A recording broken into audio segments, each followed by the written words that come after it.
Olá pessoas, e aí, como é que vocês estão? Tudo certinho? Espero que sim. E bora para mais uma aula de Química. Hoje é a continuação do nosso assunto de isomeria espacial, ou também conhecido como estereoisomerismo. A primeira parte, que foi a parte de isomeria geométrica, eu já abordei no meu outro vídeo, vou deixar aqui. Se você quiser, volta lá para dar uma revisada. Caso contrário, vamos continuar os nossos estudos. Então, lembrando que a isomeria é um fenômeno em que substâncias com mesma fórmula molecular apresentam estruturas espaciais diferentes, beleza? E a gente tá agora, nesse vídeo aqui, a gente vai estudar os compostos que apresentam a isomeria óptica, certo? Ela vai ocorrer, então, em carbonos que têm 4 ligantes diferentes, o carbono que faz 4 ligações simples, beleza? Esses isômeros desviam a luz polarizada, como a gente já sabe, eles apresentam as mesmas propriedades físicas, mas eles vão reagir de maneira diferente no nosso corpo. Então vamos lá, em se tratando de isomeria ótica, eu separei aqui esse composto que é o ácido lático. É um composto bastante conhecido há muitos anos já pela humanidade e ele está presente, ele é formado durante a fermentação nos músculos e é o responsável pela cãibra, certo? Se a gente observar aqui, nós temos a fórmula estrutural dele, aqui ele é um ácido carboxílico, que tem um álcool, também um grupo álcool aqui na estrutura. E se a gente imaginar que, bom, primeiramente, ele apresenta isomeria ótica, porque ele tem um carbono quiral aqui, que eu estou simbolizando em verde, esse carbono que tem 4 ligantes diferentes. E se a gente colocasse um espelho, aqui um espelho plano, para esse composto se olhar, ele veria exatamente essa imagem, certo? O que está mais perto do espelho aparece mais perto na imagem, e o que está mais longe do espelho aparece mais longe na imagem. Aqui está o carbono quiral, certo? Então aqui nós temos dois compostos, onde um é a imagem especular um do outro. Esse é um caso onde a gente chama esses compostos de enantiômeros. Enantiômeros, beleza? Pares de compostos onde um é a imagem especular um do outro. Se a gente pegar essa imagem que está formada aqui no espelho e girar ela, por exemplo, aqui, fazer um giro de maneira que a gente jogue essa parte que está mais para a direita para a esquerda, a gente vai obter esse composto. Se a gente pegar aqui, vai lá para o outro lado. O carbono quiral fica aqui, deixa eu apagar essa parte verde. Aqui está o carbono quiral.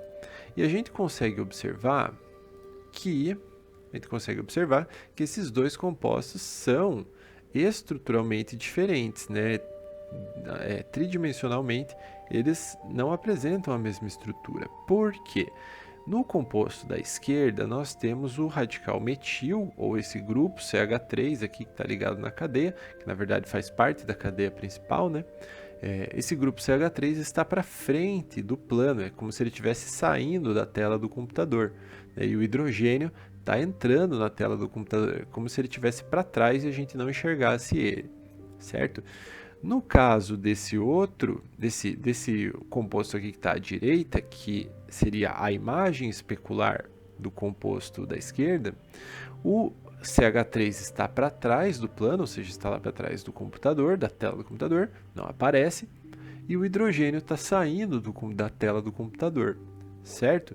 À medida que os outros dois ligantes se mantêm inalterados.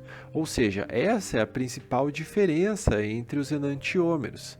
É essa mudança de quem está para frente e quem está para trás. Tá? Aí a gente vai poder chamar, exatamente, a gente vai dizer que eles são a imagem especular um do outro. Certo? Pois bem, é possível detectar um isômero óptico dentro de uma solução, por exemplo, usando um polarímetro, que é um instrumento que vai polarizar a luz verticalmente, e a hora que essa luz polarizada bater aqui, incidir sobre uma solução que contém uma substância opticamente ativa, ou seja, contém um isômero óptico, vai ocorrer uma rotação, um desvio do plano da luz. certo? E um observador que está aqui do lado vai poder ver essa angulação, certo? Esse desvio pode ser no sentido horário ou no sentido anti-horário. Depende, né, de cada substância, de cada isômero ali que vai estar dentro do polarímetro. Existe esse polarímetro manual, né, que coloca a amostra ali dentro e a pessoa vem aqui e olha, assim como existem os polarímetros automatizados, né, que você coloca o tubinho contendo a amostra aqui dentro, fecha a tampa, aperta o Start, aperta o Play e já era, GG, é só ler o resultado ali, certo? Bom, gente, por que é tão importante reconhecer essa diferença causada na estrutura dos isômeros ópticos? Aqui tem duas situações, ó, duas situações. Tem dois isômeros, né? A gente tem aqui um composto que apresenta um carbono quiral, que é esse que eu estou simbolizando em verde, ok? E em um dos isômeros, o carbono está para frente e no outro isômero o carbono está para trás. Isso é uma pequena diferença na estrutura deles, o que faz com que um desvie a luz polarizada para a esquerda e o outro desvie a luz polarizada para a direita. E essa diferença estrutural vai ser reconhecida de maneira diferente por exemplo, receptores dessa molécula no corpo, no nosso nariz, por exemplo. A hora que uma pessoa vem e sente o cheiro dessa molécula, por exemplo, da esquerda, essa molécula consegue se ligar a um receptor ali que tem, por exemplo, no nosso nariz. E daí a gente vai sentir um cheiro leve de hortelã. Agora, no caso, se uma pessoa cheirar essa outra estrutura, aí ela não tem a conformação correta do sítio do ligante, do receptor lá que está lá na célula da pessoa, e daí ela não encaixa, a pessoa não se liga, a pessoa não consegue sentir o cheiro dessa molécula. Não só com cheiros, mas com diversos processos fisiológicos. Às vezes, uma molécula que é necessária num determinado processo dentro do corpo é uma molécula de estrógena, por exemplo. Então, tem que ser ela, porque as substâncias que vão interagir com ela são feitas para encaixar direitinho. Se fosse o isômero levógeno, aí não encaixaria e não teria reação, certo? Então essa que é a ideia. Então é importante saber isso também, principalmente para quem vai estudar o desenvolvimento de fármacos, o procedimento de produção de medicamentos. Por quê? Porque os fármacos, normalmente diversos fármacos apresentam isômeros ópticos, porque apresentam carbonos quirais nas suas estruturas. Esse aqui, por exemplo, é um artigo da Vera Lúcia Eifler Lima, da Faculdade de Farmácia da Universidade Federal do Rio Grande, onde ela aborda essa quiralidade nos fármacos. Então, por exemplo, dois isômeros ópticos podem ter atividades muito diferentes no corpo, Por exemplo, a talidomida, que é uma das mais famosas, um dos isômeros é um sedativo e o outro isômero leva a má formação congênita. A penicilamina, por exemplo, um dos isômeros é usado para tratar a artrite, enquanto que o outro não deve ser ingerido porque é extremamente tóxico. O etambutol vai ser usado para tratar a tuberculose, mas o outro isômero pode provocar cegueira. Isso são casos onde um tem uma ação muito diferente do outro. Existem casos onde, por exemplo, tem dois isômeros, mas um deles é muito mais ativo do que o outro. Como é o caso aqui, por exemplo, da adrenalina. A fórmula levógena é 20 vezes mais ativa do que a destrógena, assim como é 20 vezes mais tóxica também. Certo? Então, uma pessoa que vai desenvolver os fármacos e que vai estudar isso na sua profissão deve ficar muito atenta às possíveis reações adversas caso o isômero errado seja colocado na fórmula. Beleza? Então, isso é um exemplo, um exemplo legal. Bom, gente, aí tem uma coisa aqui que eu acho bem interessante, que é esses termos né? Acho que é bem importante deixar... Meu Deus, esse marca-texto verde ficou... É interessante deixar anotado aí, né, que, por exemplo, os enantiômeros, então, são a imagem especular, né? São dois compostos onde um é a imagem do outro. E os diastereoisômeros não são a imagem, né? São pares de compostos onde um não é a imagem do outro. Que é um exemplo bem fácil de decorar, o isômero cis e o isômero trans, né? O isômero cis e o isômero trans são pares de diastereoisômeros, porque o cis não é a imagem especular do trans. Não é muito comum a gente ver esses termos assim, né, ao longo dos nossos dias, mas deixa anotado aí, né? E o cis e trans pode ser um exemplo. Mas também existe essa diastereoisomeria para os compostos que apresentam carbono quiral. Quer ver? Então eu vou pegar aqui, por exemplo, um composto, né, qualquer. Vou pegar aqui CH3. Vou pegar um composto aqui que apresenta 2 carbonos quirais. Tá? Vou pegar esses 2 carbonos quirais e aqui também um radical metil. Não, radical metil não, é um CH3. Então aqui a gente vê que esses 2 carbonos são quirais. Existe um tipo de projeção que se chama projeção de Fischer, galera, aonde a gente vai fazer como se fosse uma espinha de peixe, de maneira que a gente vai traçar uma reta para a cadeia carbônica e vai traçar uma reta para a cadeia, vai traçar uma reta para a cadeia carbônica e vai dividir essa reta exatamente nos carbonos quirais. E vai escrever os compostos os ligantes das pontas aqui, ó, CH3, CH3. Né?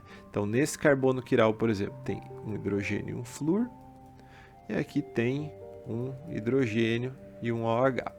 Beleza? Então, esse é um dos compostos, um dos isômeros possíveis para, né, esse composto que eu desenhei aqui, estou usando como exemplo. Se eu colocar ele na frente do espelho, eu posso escrever a imagem especular, né, desse composto. Posso ver qual que vai ser a imagem formada. Né? Então, o flúor e a hidroxila estão mais perto do espelho, então eles aparecem mais perto na imagem. Os hidrogênios estão lá longe do outro lado, certo?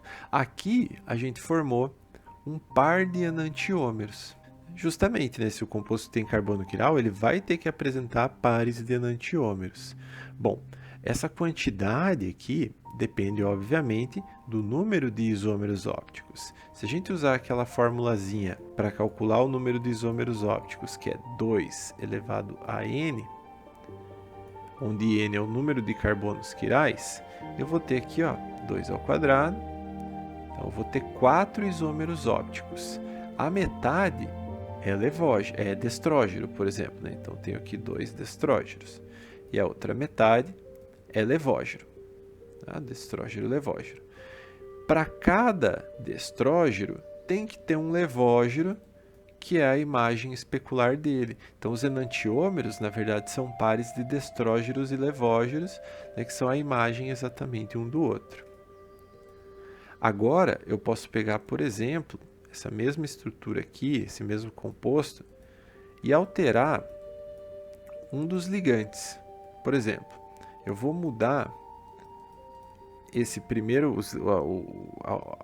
o jeito, né, a organização dos ligantes desse primeiro carbono aqui. Né, do de baixo eu vou manter igualzinho.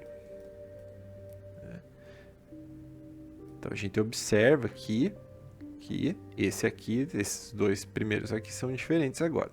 Se eu colocar isso aqui na frente do espelho, eu vou ter também uma imagem especular. Coisas que estão perto do espelho ficam perto da imagem e é assim que funciona, né? Ou seja, agora a gente obtém um novo par de compostos aqui, né? Um novo par de isômeros, onde se a gente tiver um que é destrógeno, vai ter um que é levógeno, que é exatamente a imagem especular do outro. Beleza? Então, aqui também, né? Seria um outro par de enantiômeros.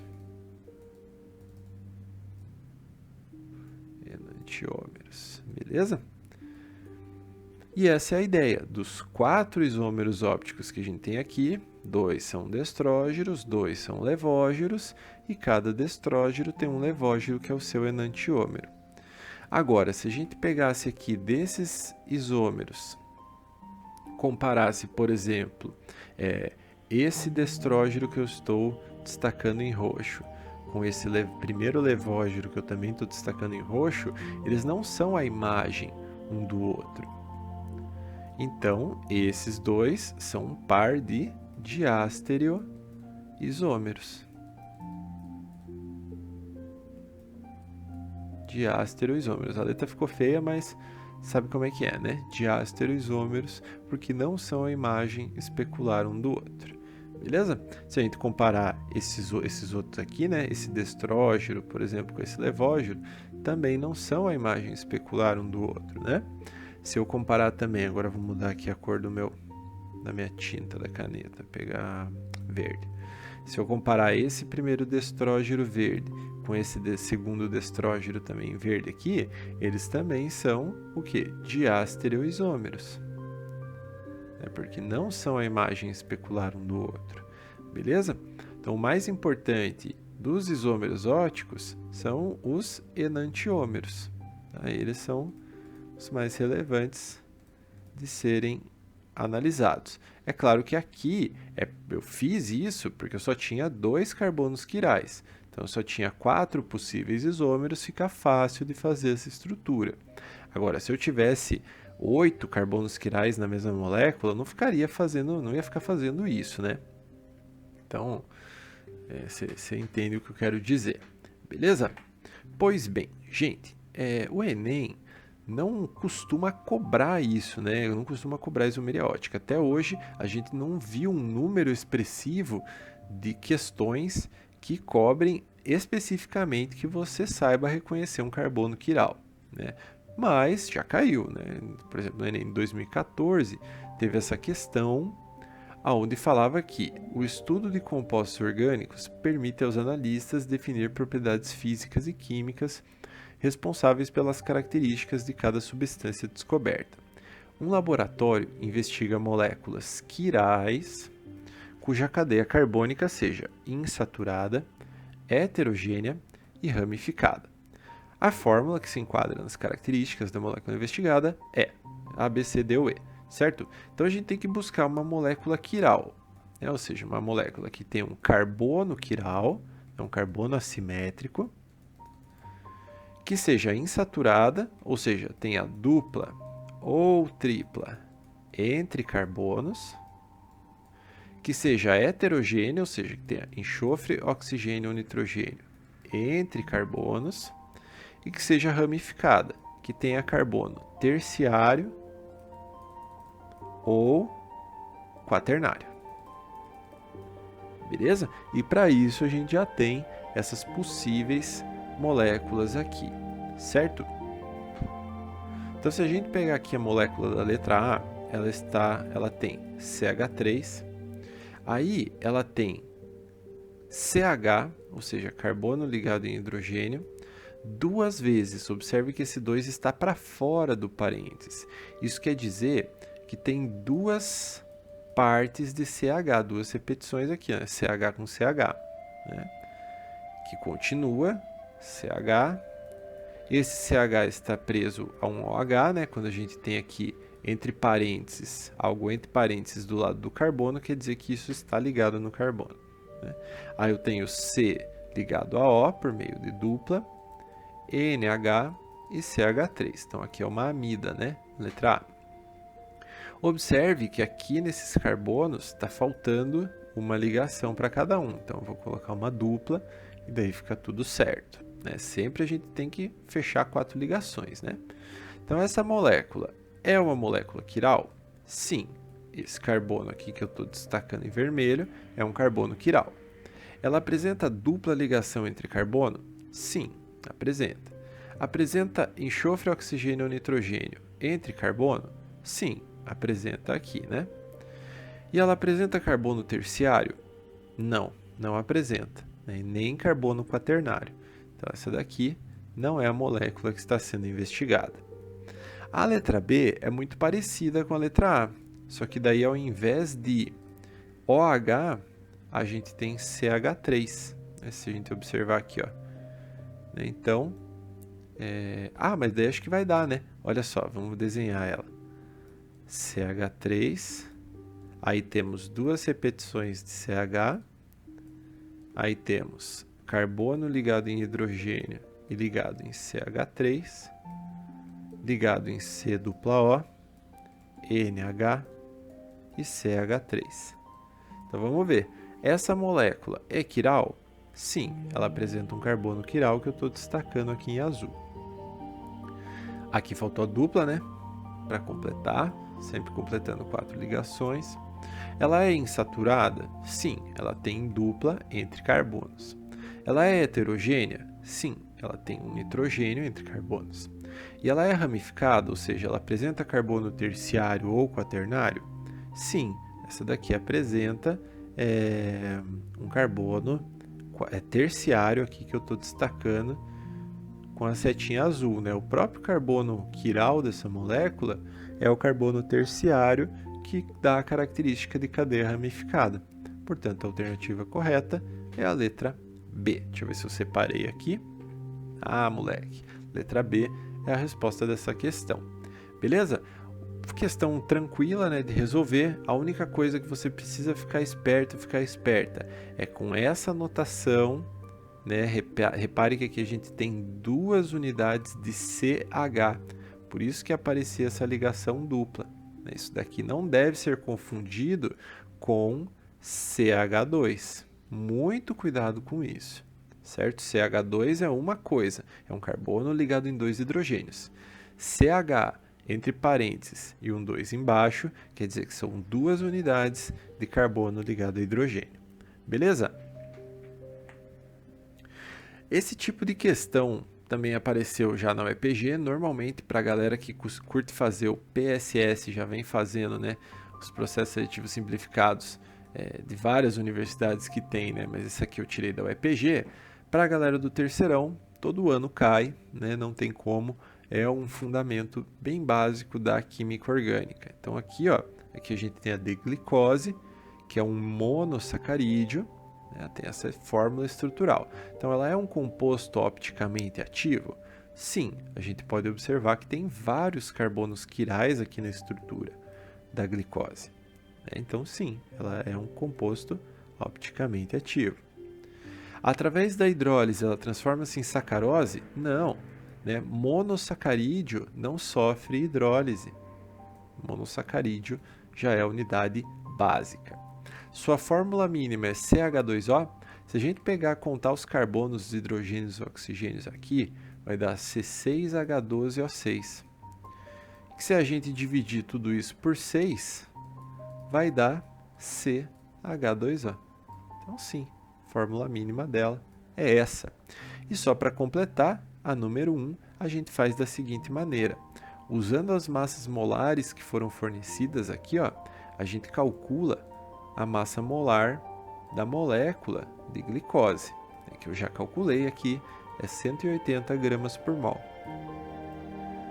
Só de carbono, 6 vezes 12, a gente tem 72 gramas nessa molécula, ok?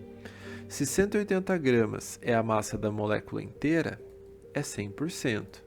72 gramas que é só de carbono equivale a x%, multiplicando cruzado, a resposta é 40% de carbono.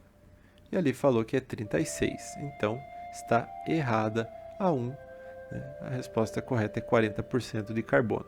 Para fazer para o hidrogênio seria a mesma coisa, e para o oxigênio também é a mesma coisa, só que daí você precisa usar as quantidades de cada um desses elementos. Certo? Pois bem. E para finalizar, assim, o que mais que é importante, né, você saber fazer? É calcular o número de isômeros ópticos. Como eu falei anteriormente, a gente usa essa fórmula aqui, ó, 2 elevado a n, onde n é o número de carbonos quirais. Então é só você olhar numa fórmula estrutural e saber identificar esses carbonos quirais, né? Eu consigo identificar aqui facilmente 2 carbonos quirais. Um aqui, que que eu estou simbolizando em vermelho, e um aqui. Esses 2 carbonos têm 4 ligantes diferentes cada um deles. Portanto, essa molécula que está desenhada aqui, que está representada, apresenta 2 elevado a 2, 2 ao quadrado, isômeros ópticos, que dá 4. Desses 4, 2, a metade, são destrógeros, e a outra metade são levógeros. Misture um destrógero com um levógero em proporções equimolares, aqui é D, tá? Não é 0. Destrógero. Em proporção equimolar, ou seja, 1 mol de um destrógero com 1 mol de um levógero, e você vai ter uma mistura racêmica, que é uma mistura de isômeros que não desvia a luz polarizada, ou seja, uma mistura inativa, certo? Não quer dizer que os isômeros que estão ali são inativos, quer dizer que temos isômeros ativos em uma mistura e a mistura desses isômeros acabou que anulou o desvio da luz polarizada, a gente chama de mistura racêmica, certo? Tem vários exercícios que falam disso, Esse daqui é um que eu separei da UFRGS, Federal do Rio Grande do Sul, que fala da metanfetamina, no caso aqui a pseudoefedrina, que está representada aqui, e a gente quer saber o número de isômeros opticamente ativos. Muito fácil, Normalmente, galera, os carbonos quirais são esses que têm essas ligações, mostradas, representadas desse jeito tridimensional, com um tracinho assim, tracejado, ou tracinho cheio, triangulinho cheio assim. Então aqui nós temos 2 carbonos quirais, portanto 2 ao quadrado, 4 isômeros ópticos ativos, 4 isômeros ópticos e ativos para o desvio da luz, certo? Eu esqueci, estava aqui já o gabarito, Beleza? E para finalizar, de fato, esse conteúdo que é muito legal, muito interessante, e aliás ele é bastante fácil, diga-se de passagem, é claro, fácil assim, o fundamento em si. Existem coisas de isomeria ótica que são muito loucas, inclusive o Prêmio Nobel de 2001 foi dado para alguns cientistas que descobriram lá como usar os isômeros óticos de maneira mais efetiva nas reações químicas, a ponto de desenvolver catalisadores que eles conseguiam produzir lá, por exemplo, 90% dos compostos, dos isômeros em uma reação, destrógeros, por exemplo. Mais de 90%, acho que 96%, 97%, o que é muito interessante. Se você quer um isômero destrógero, você vai fazer uma reação química para produzi-lo. E no meio dessa reação pode produzir o destrógero ou pode produzir o levógero. Se você tiver um catalisador que te garante que quase a totalidade dos compostos ali serão destrógeros, isso vale um bom dinheiro no meio da indústria, certo? Mas isso é só um exemplo, Pois bem, gente, um caso bem curioso de isomeria ótica é quando a gente tem o que a gente chama de isômeros meso, ou de isomeria meso, que é gerada pelo carbono quiral, que é gerada, na verdade, quando a molécula tem carbonos quirais que são exatamente iguais entre si. Se a gente observar aqui nessa estrutura, a gente tem esses 2 carbonos, que tem 4 ligantes diferentes, só que os ligantes deles são iguais, Olha só, Então, a gente tem 2 carbonos quirais idênticos na molécula. A presença desses carbonos quirais idênticos vai gerar uma pequena anulação na atividade óptica de alguns isômeros no meio de uma mistura. Então, daí a gente tem uma formulazinha um pouquinho diferente para calcular o número de isômeros ópticos. É 2 elevado a n menos 1. Para essa molécula, por exemplo, nós temos 2 carbonos quirais, então a gente faz 2 elevado a 2 menos 1, que é a mesma coisa que 2 elevado a 1, ou seja, temos 2 isômeros ópticos. Um é destrógeno e 1 é levógero. Sempre a metade do total é destrógero e a outra metade é levógero. Tá? Isso acontece porque esses carbonos há uma compensação dessa quiralidade entre esses carbonos aqui dentro da molécula e gera esse caso muito particular, muito peculiar, que são os isômeros meso. Eles só valem, esse tipo de análise só é válida para quando a gente tem 2 carbonos quirais idênticos na molécula. O Enem nunca cobrou isso, eu acho, né? Não me lembro de ter visto alguma questão assim, mas, cara, é aquela coisa, né? Se aparecer, pode pegar muita gente desprevenida, como se fosse uma pegadinha, né? A pessoa vai lá seco, 2 carbonos quirais, ok, né? Faz a conta e vai dar errado, né? O jeito certo para esse tipo é 2 elevado a n menos 1. Valeu? E acho que é isso. Moleque, é isso mesmo. Agora eu vou ficando por aqui. A gente se vê logo mais em uma outra oportunidade. Valeu, é nóis. Fui! She won't ever get enough. Once she gets a little touch, if I had it my way, you know